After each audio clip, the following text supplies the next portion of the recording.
Hello दोस्तों, नमस्कार। हम बात कर रहे थे भौगोलिक विभाजन की, जो बात कर रहे थे उसमें जो बचा हुआ 5 पे हमने बात करी थी। 5 प्रकार का जो विभाजन था उस पे हमने बात करी थी।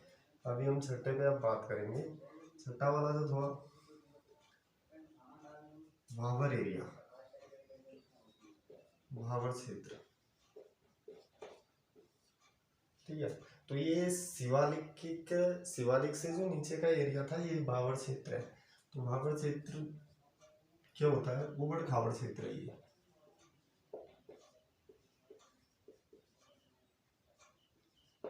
ऊबड़ खाबड़ क्षेत्र है।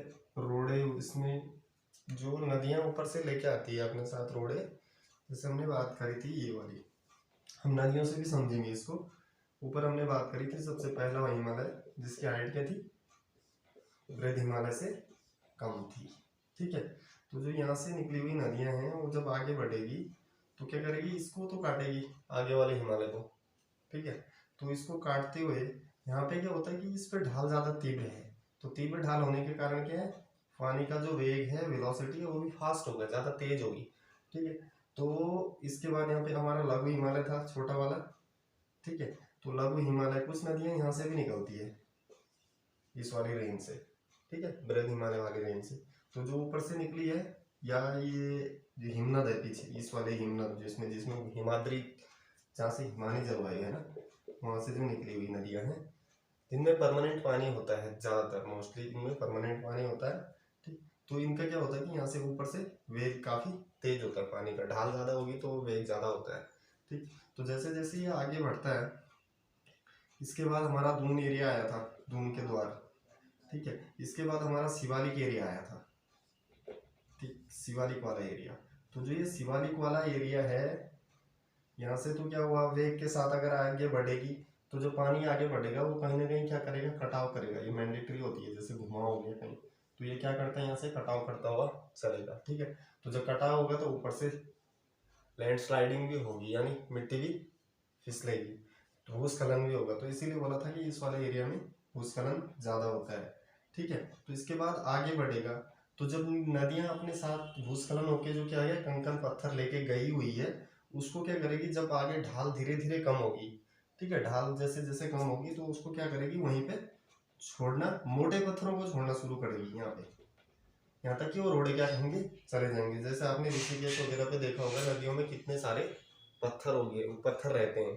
ठीक है, तो ये वाला जोन है ये लगभग। ठीक, इस जोन में क्या होता है कि जब मोटे मोटे रोडे पत्थर होंगे, कंकड़ वगैरह होंगे, ठीक है, तो पानी क्या हो जाएगा? अदृश्य हो जाएगा। पानी हमारा कहाँ चले जाएगा? नीचे चले जाएगा, ये इस वाले एरिया में। यानी पत्थर ऊपर रहेंगे तो पानी अंदर। तो यहाँ लगभग लगभग क्या होता है? अदृश्य रहती है नदियाँ, दिखती नहीं है। ठीक है, और इस वाले जोन में क्या है? कंकड़ पत्थर, ये सो वगैरह वगैरह रहते हैं। ठीक है, अदृश्य नदी मिलती है। अगर आपको पूछा जाए कि अदृश्य नदी किस वाले जोन में होती है, तो आपको ध्यान रखना है कि भाबर जोन में अदृश्य नदियां होती है। ठीक है, और इसकी जो जलवायु है, उपोष्ण जलवायु है। यहाँ पे नोट करना है, यहाँ पे उपोष्ण जलवायु, उपोष्ण जलवायु। अब उपोष्ण का मतलब क्या है? इससे नीचे क्या होगी? उष्ण। ठीक है, उष्ण जलवायु होगी तो उष्ण के बाद क्या था? उप, जैसे वो उससे थोड़ा कम वाला जो है, तो ये क्या होगी? उपोष्ण टाइप की जलवायु। अभी उष्ण वाले में हम बात करेंगे आगे। ठीक है, टेस्टर्स।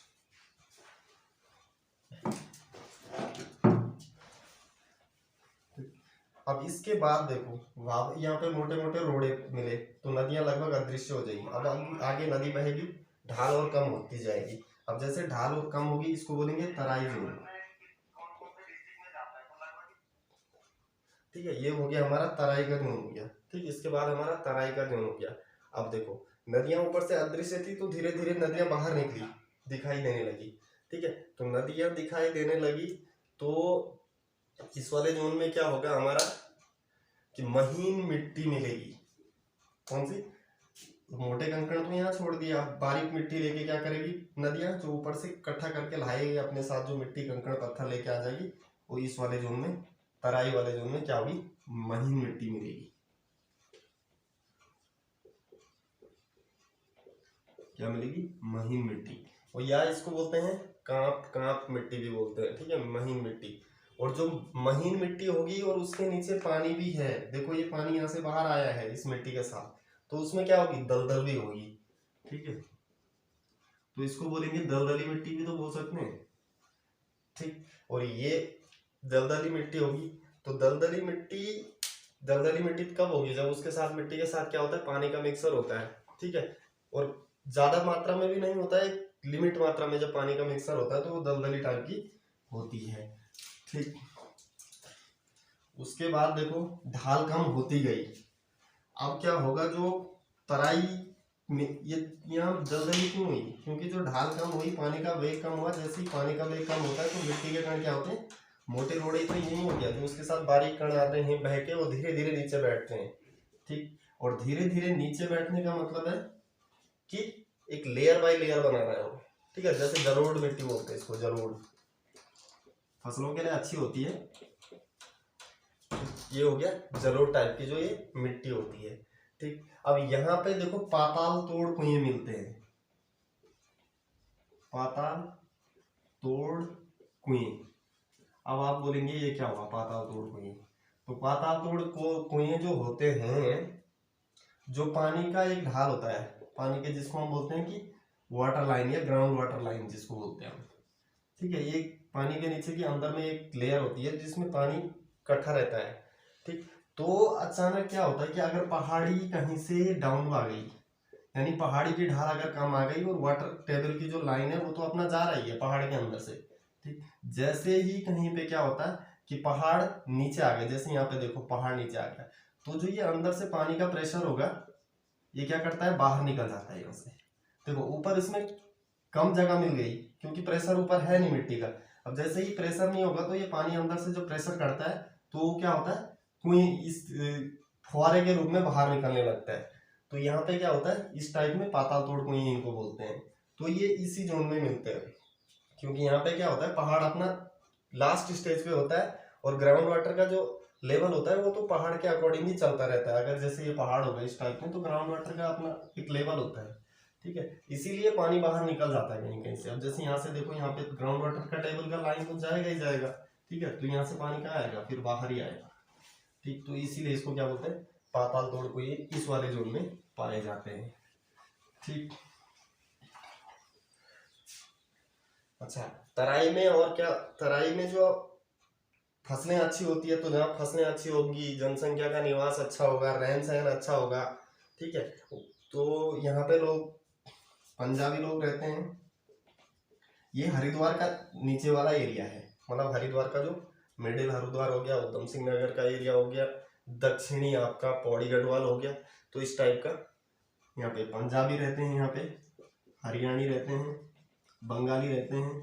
ठीक है, तो इस एरिया में मतलब सर्वाधिक जनसंख्या रहती है, तो इसीलिए।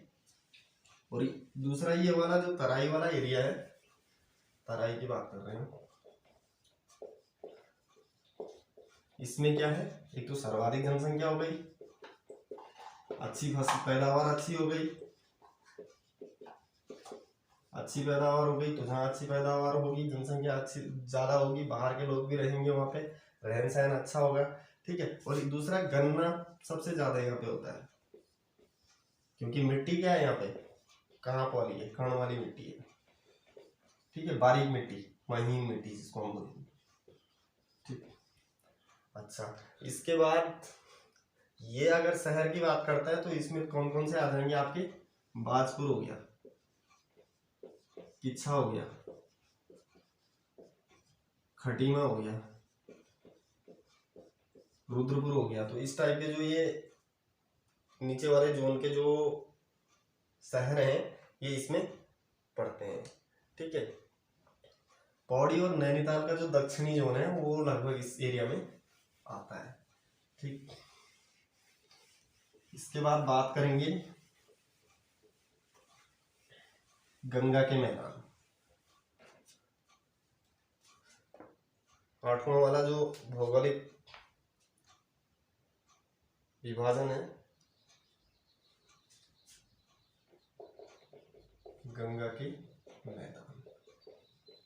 ठीक है, तो ये नदी अगर ऊपर से बह के गई, धीरे धीरे धीरे धीरे इसका स्लोप कम होता गया, स्लोप कम हुआ तो पानी का वेग कम हुआ, पानी का वेग कम होने से क्या हुआ कि अब नीचे प्लेन एरिया आ गया। अब प्लेन एरिया में पानी क्या है, बहुत धीरे से बहेगा। धीरे से बहेगा तो पानी के अंदर जो हल्के हल्के पार्टिकल्स भी जो है मिट्टी के, वो भी नीचे बैठते जाएंगे, क्योंकि जब वेग वेग पे ही पानी के पार्टिकल्स तय करते हैं कि उन्होंने कितनी स्पीड से नीचे बैठने हैं। इनके नीचे बैठने की बैठाव दर जो होती है, स्टोक का नियम यहाँ पर लागू होता है, स्टोक के नियम पे, ठीक है। तो ये धीरे धीरे नीचे बैठती है। अब मैदानी एरिया है तो नदियों का वेग नहीं होता है, ठीक। तो इसमें दक्षिणी हरिद्वार और लक्सर और रुड़की आता है, लक्सर और रुड़की। तो ये वाले जो जोन है ये लगभग गंगा के मैदान है, ठीक है। और इस मैदान में देखेंगे आप, इसमें बांगर और खादर। देखो अब जैसे ये कोई जोन है, गंगा के मैदान है, अब जहां क्या हुआ, नदियां आई, ठीक है। नदियां यहाँ पे क्या करती है, अपने आप को फैला देती है। जब वेग कम होगा तो नदियां इधर उधर जाएगी, ठीक है। तो जैसे ही नदियां यहाँ से अपने आप को फैलाती है, ठीक, तो जहाँ पे स्थानीय लोगों का जो निवास है लगभग लगभग उसके अंदर में कभी कभी जैसे बाढ़ आती है तो उसमें पानी चले जाता है, ठीक। तो जहां पर ये वाली मिट्टी, ये वाला पानी गया, ठीक है, नई मिट्टी बनी, जहां तक तो ये जा पाता है जिस जोन तक, तो क्या होती है, नई, यानी नई मिट्टी ऊपर से चली जाएगी। देखो वहां जो पहले से ऑलरेडी मिट्टी है उसके ऊपर अगर बाढ़ आई तो नई मिट्टी क्या करेगी, फिर से बैठ जाएगी। तो ये क्या हो गई, खादर हो गई। बोले तो जो ये मिट्टी क्या करती है, अपने साथ उर्वरक भी लेके आती है, ठीक है। उर्वरक बोले तो जो जैविक उर्वरक, यानी जो ये होता है जो पैदावार के लिए अच्छा होता है, तो उसके साथ अपने साथ लेकर आती है। तो यहाँ पे वेग कम होने से क्या करता है, वो नीचे बैठ जाता है। और ये क्या करते हैं, जहां जहां तक ये गया वो नई मिट्टी है तो इसको बोलते हैं खादर। अब इसको याद कैसे करना है, जब हम खेतों में खाद डालते हैं ना तो वो क्या होता है, उर्वरक को बढ़ाती है। तो खादर क्या होगी, खादर वहीं जाएगी ना जहां तक पानी जाएगा, जिस एरिया तक पानी जाएगा तो खाद का काम करेगा ना। ये वाली जो बैठाव, जो उसके अंदर से जो उर्वरक बैठ जाते हैं नीचे, वो क्या करते हैं, खाद का काम करते हैं। तो हम इसको क्या करेंगे, खादर, ठीक है। अब जैसे ये पुरानी मिट्टी है, नदी आई और एक लेयर बन गई दूसरी मिट्टी की, ठीक है। तो इसने क्या कर दिया, खाद का काम कर दिया, तो इसको क्या बोलेंगे, खादर, नई मिट्टी, ठीक है। और जहां ये पानी नहीं पहुंच पाया, जैसे यहाँ नहीं पहुंच पाया, तो ये पुरानी मिट्टी है जैसे, तो ये क्या है, बांगर हो गई। तो हमें ध्यान भी रखना है, खादर से याद रखोगे तो बांगर अपने आप ही उल्टा हो जाएगा, जहां नई मिट्टी नहीं है वो बांगर हो गई, ठीक है। तो ये खादर वाला क्या होता है, उपजाऊ होती है, काफी अच्छी उपजाऊ होती है, ठीक। तो बांगर और खादर का कंसेप्ट भी गंगा के मैदानों में चलता है, ठीक। लक्सर हो गया, रुड़की हो गया। अच्छा, यहाँ पे रेलवे का विकास हुआ है, अच्छा, ठीक है। बाढ़ का पानी रेलवे का विकास हुआ है। कांप मिट्टी भी यहाँ पे पाई जाती है गन्ना और गेहूं के लिए। गन्ना हो गया, धान हो गया, गेहूं हो गया, अच्छी पैदावार होती है यहाँ पे, ठीक। क्योंकि यहाँ पे मिट्टी कौन सी है, कांप वाली मिट्टी है। कांप, वही मैं बात कर रहा था अभी, कांप वाली मिट्टी बोले तो बैठाव वाली मिट्टी, पानी जो अपने साथ बहाकर लेके आया है। जैसे जैसे पानी के अंदर के जो कण हैं उनके पार्टिकल्स का वजन कम होता जाएगा, वो आगे ज्यादा जाएगा, ठीक है। तो जब बिल्कुल पानी का वेग कम हो गया तो जो सबसे हल्के पार्टिकल होंगे वो भी वहां बैठ जाएंगे। तो इसका मतलब है कि ये बहुत ही महीन मिट्टी होगी, ठीक है। तो इसको हम क्या बोल देंगे, कांप वाली मिट्टी बोल देंगे, ठीक है। अब इसके बाद ये लगभग पूरा विभाजन हो चुका है। अब हमें शॉर्ट में याद करना है। ट्रांस हिमालय बताया था, बृहद हिमालय बताया था, इसके बाद कौन सा बताया था, लघु हिमालय बताया था, दून के द्वार बताए थे, ठीक है। शिवालिक बताया था, वावर एरिया बताया, ठीक। और तराई एरिया बताया। इसके बाद क्या बताया, गंगा के मैदान बताया, ठीक है। और इसके बीच में, इसके और इसके बीच में क्या बताया था, सच्चर जोन बताया था, ठीक। यहाँ पे कौन सा, अब देखो इसको कभी कभी ऐसा भी पूछता है कि ये ट्रांस है, जैसे ट्रांस हिमालय बृहद हिमालय के किस दिशा में है, तो हमें पता है कि नॉर्थ दिशा में है, ठीक है। नॉर्थ वाले एरिया में, ये साउथ वाला एरिया, इसके लिए नॉर्थ हो जाएगा, इसके लिए साउथ हो जाएगा। तो इस आधार पर भी हम इसका विभाजन कर सकते हैं, ठीक है। अच्छा, तराई वाले की जो रेंज है लगभग 20 से 30 किलोमीटर की चौड़ाई है इसकी। ठीक है, 20 से 30 किलोमीटर की चौड़ाई है। इसको बोलते हैं केंद्रीय भ्रंश। इसकी बृहद हिमालय और इसके बीच में केंद्रीय भ्रंश। ठीक है, केंद्रीय भ्रंश। ठीक, और मेन बाउंड्री फोल्ट, इसको बोलते हैं मेन बाउंड्री फोल्ट।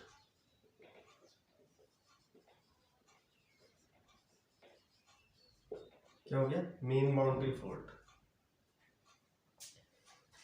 तो ये याद रखने हैं आप लोगों को किसके बीच में क्या है। ठीक, और मध्य हिमालय और great Himalaya, great boundary fault, sorry mainly great boundary fault.